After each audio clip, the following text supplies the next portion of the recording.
Hello, in this video I want to show you how to check for a new version and update your Amazon Kindle 11th generation.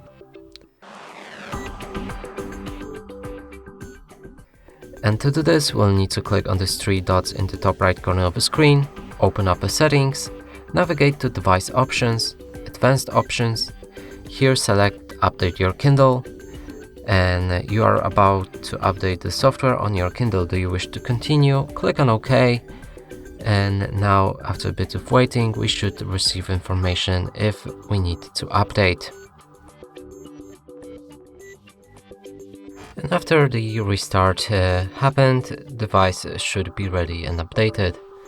And that's it for this video. Hope you like it. Please consider subscribing to our channel, leave a like and a comment below.